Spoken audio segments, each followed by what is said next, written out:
میں نے خاموشی سے سامان کمرے میں رکھا۔ گھر کافی دیر سے بند ہونے کی وجہ سے گندا ہو چکا تھا۔ میں نے گھر کے لیے ایک ملازمہ رکھ لی تاکہ سب کام وہی کرے۔ میری بیوی اس بات سے بہت تنگ تھی۔ وہ ہمیشہ میرا کام خود کرتی تھی، مگر میں نے اس سے یہ حق بھی چھین لیا تھا۔ میری ملازمہ ہمیشہ پردے میں رہتی، مگر اس کی آنکھیں مجھے ہمیشہ اپنی طرف مائل کرتی تھیں۔ میں ہمیشہ اپنی نظریں چراتا، مگر اب سب میرے بس سے باہر ہونے لگا تھا۔ ایک روز میں کام پر گیا، مگر دوپہر کے وقت گھر کسی کام سے آیا۔ اس روز سے پہلے میں کبھی گھر نہیں آیا تھا۔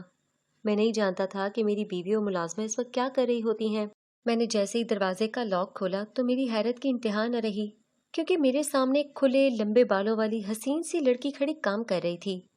پہلے مجھے شک ہوا کہ شاید میں کسی اور کے گھر میں داخل ہو گیا ہوں، مگر مجھے ہوش اس وقت آیا جب ملازمہ ایک دم بوکھلا گئی اور جلدی سے مجھ سے چہرہ چھپا کر کچن میں بھاگ گئی۔ میری ملازمہ بہت خوبصورت تھی اور میں اس پر عاشق ہو گیا۔ میں اب کام کی جگہ گھر رہ کر اپنی ملازمہ کو دیکھتا رہتا۔ وہ بھی اب مجھ سے پیار کرنے لگی تھی۔ میں اس کو ہر چیز لا کر اپنی بیوی سے چھپا کر دیتا۔ ایک روز رات کے وقت بیوی کے سونے کے بعد میں ملازمہ سے ملنے آیا اور اس سے باتیں کرنے لگا۔ مجھے اپنے پیچھے کسی کا سایہ نظر آیا۔ میں نے جیسے ہی پیچھے مڑ کر دیکھا تو وہاں میری بیوی کھڑی تھی۔ وہ مجھے ملازمہ کے ساتھ دیکھ کر اونچا اونچا بین ڈالنے لگی۔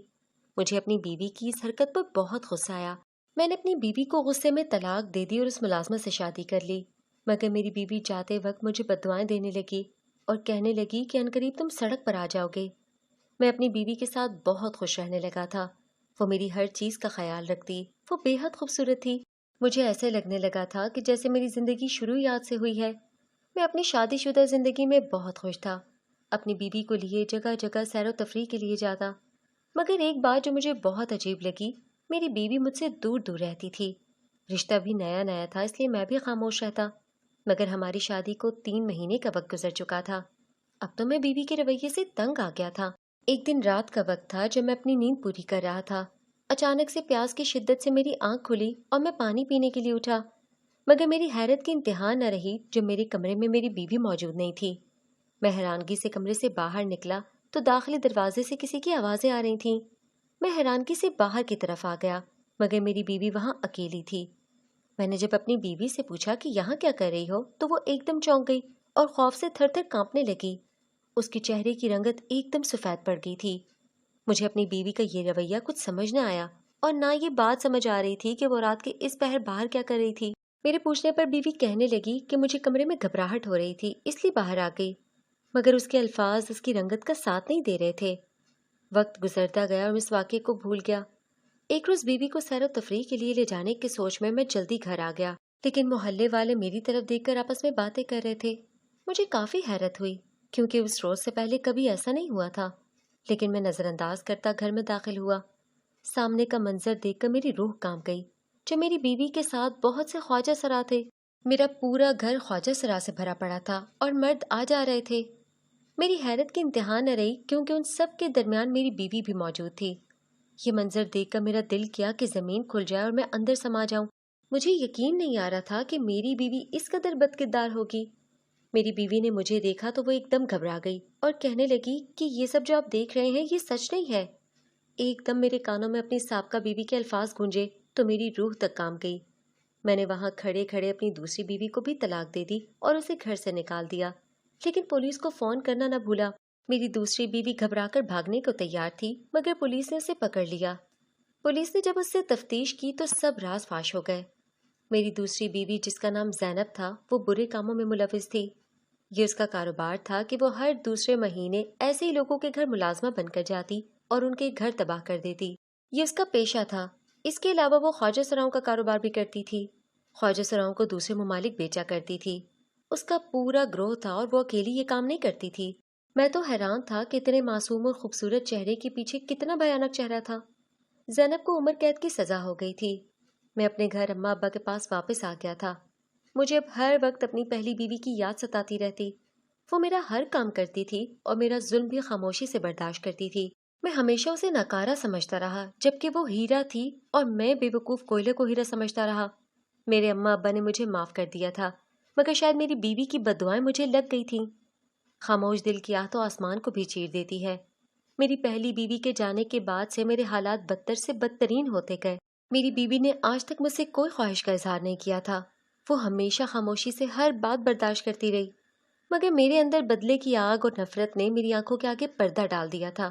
لیکن اب پچھتانے کا کیا فائدہ جب چڑیاں چگ گئیں کھیت۔ میرا بزنس بالکل بند ہو گیا تھا، میں خالی ہاتھ رہ گیا تھا۔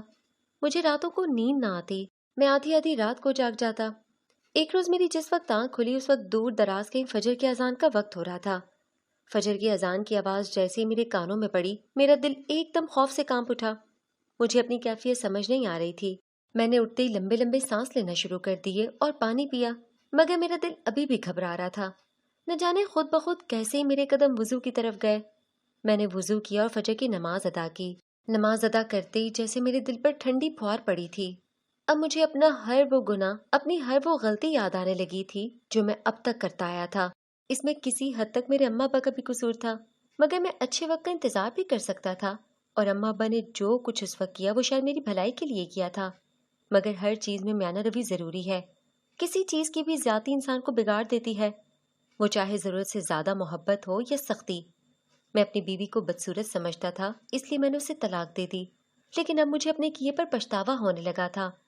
میں ہر وقت اپنے اللہ سے معافی مانگتا، 5 وقت کا نمازی ہو گیا تھا، در در کی ٹھوکریں کھاتا، نوکری کی تلاش میں تھا کہ اچانک ایک جگہ انٹرویو دینے گیا، مگر سامنے اپنے باس کو دیکھ کر تو میں دنگ رہ گیا، کیونکہ میرا باس کوئی مرد نہیں بلکہ ایک عورت تھی، اور وہ کوئی اور نہیں بلکہ میری پہلی بیوی تھی۔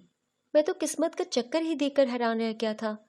ایک وقت تھا جب میں اس کرسی پر بیٹھا کرتا تھا اور میرے آگے پیچھے لوگوں کی بھرمار ہوتی تھی، میں سب کو کسی خاطر میں نہ لاتا تھا، ہر ایک کو اپنے سے کمتر سمجھتا تھا، مگر میرے اللہ نے مجھے جو دکھایا وہ میرا غرور اور میری اکڑ توڑنے کے لیے کافی تھا۔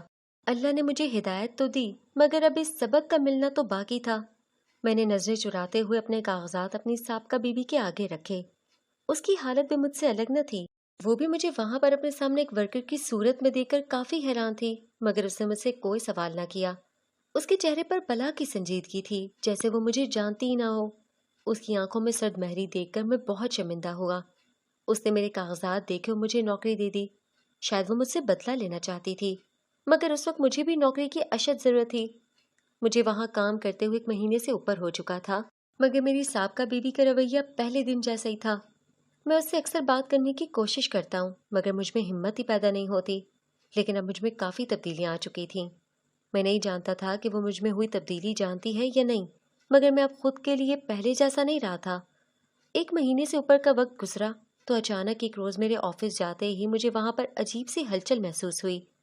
ہر جگہ پر گہما گہمی تھی۔ میں نے اپنے ساتھی سے جب اس عجیب سی ہلچل کی وجہ جانی تو مجھے معلوم ہوا کہ اس آفس کا آنر آج آفس میں آ رہا ہے۔ میں تو حیران تھا کہ آفس کا آنر کون ہے، جبکہ باس تو میری سابقہ بیوی تھی۔ مجھے آفس میں ابھی کچھ ہی وقت گزرا تھا کہ آفس کا آنر آفس میں تشریف لے آیا اور سیدھا میری سابقہ بیوی کے کمرے میں چلا گیا۔ مجھے اس بات کا بالکل بھی اندازہ نہیں تھا کہ مجھ پر کون سے دکھوں کے پہاڑ ٹوٹنے والے ہیں۔ میں کسی کام سے اپنی سابقہ بیوی کے آفس میں گیا تو آفس کا آنر میری سابقہ بیوی کے ساتھ بیٹھا ہوا باتوں میں مصروف تھا۔ اس سے پہلے کہ میں اپنی سابقہ بیوی سے کچھ کہتا، آنر نے میری باس کو اپنی بیوی کہہ کر پکارا تو میں چونک کر اپنی سابقہ بیوی کی طرف دیکھنے لگا۔ مجھے اب اندازہ ہوا تھا کہ وہ شادی کر چکی ہے۔ میں نے اپنے ہاتھوں سے ہیرا گنوا دیا تھا۔ میری آنکھوں میں نمی بھر آئی اور میں وہاں سے کام کے بغیر ہی واپس نکل آیا۔ مجھے کھلی فضا میں بھی ایسا محسوس ہو رہا تھا جیسے میرا سانس بند ہو رہا ہے۔ مجھے گھٹن کا احساس ہونے لگا تھا۔ میں روتے ہوئے مسجد میں چلا گیا اور اپنے اللہ سے اپنے کیے کی معافی مانگنے لگا، مگر شاید یہ دکھ اب میرے ساتھ ساری زندگی رہنا تھا۔ یہ پچھتاوا تھا جو میری زندگی کا حصہ بن چکا تھا۔ میں آج بھی اپنی بیوی کو نہیں بھول سکا، مگر دوبارہ شادی بھی نہیں کی۔ میری اماں چاہتی تھیں کہ میں دوبارہ شادی کر لوں، لیکن میں نے صاف انکار کر دیا اور بولا کہ میں کسی کے قابل نہیں ہوں۔ میں نے اپنے چچا سے بھی اپنے کیے کی معافی مانگ لی، انہوں نے بھی مجھے معاف کر دیا، مگر مجھ میں کبھی ہمت ہی پیدا نہ ہوئی کہ میں اپنی سابقہ بیوی سے معافی مانگ سکوں۔